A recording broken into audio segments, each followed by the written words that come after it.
В Уфе состоялся республиканский конкурс академического сольного пения «Путь к искусству» на приз Аэлиты Чимбарисовой. В этом году конкурс приурочили к 100-летию основания вокального отдела Уфимского училища искусств. Тему продолжит Айгуль Усманова.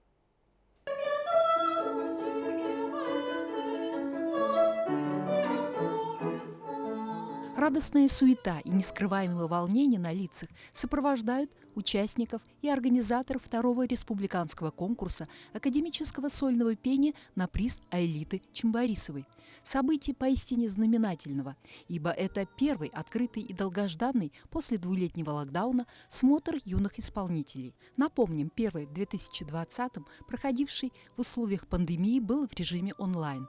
И потому в эти апрельские дни коридоры Уфимского училища искусств осаждают воспитанники детских музыкальных школ, школ искусств и их наставники со всех уголков Башкортостана, включая дальние сельские районы.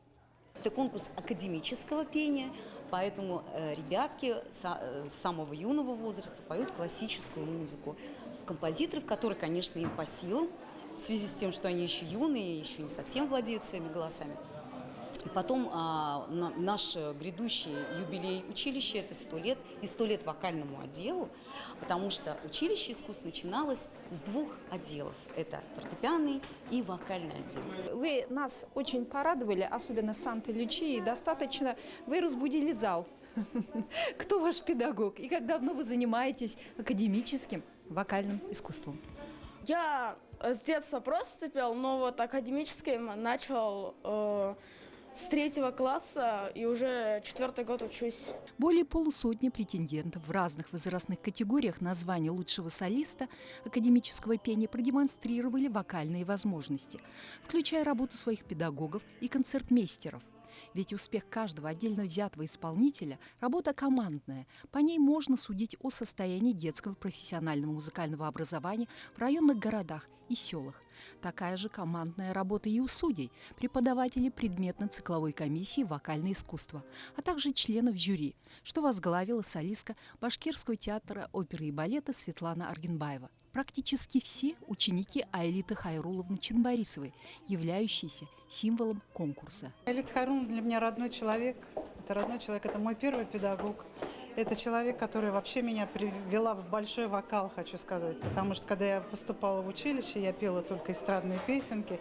Я мечтала петь с микрофоном на эстрадной сцене. Это человек, который мне привил любовь к академическому вокалу и привел меня в оперу, можно сказать.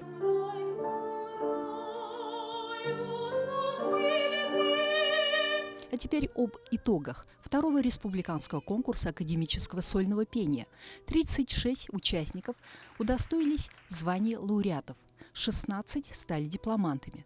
Победу поделили учащиеся детской музыкальной школы села Кандры Туймазинского района и студент Уфимского училища искусств Азат Закиров. Мы очень благодарны детям, которые приехали из районов. У нас и Нуримановский, и Бурзянский, Белокатаевский, и Шимбайский, Белорецкий, Бурзянск, и Глино, город Белорецк, город Октябрьский.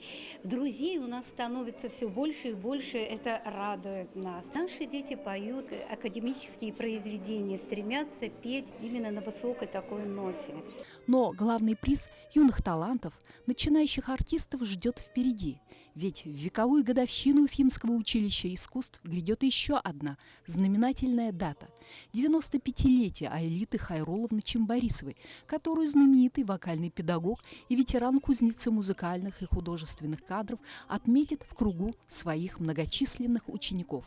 Айгуль Усманова, Роберт Давлетбердин. Новости.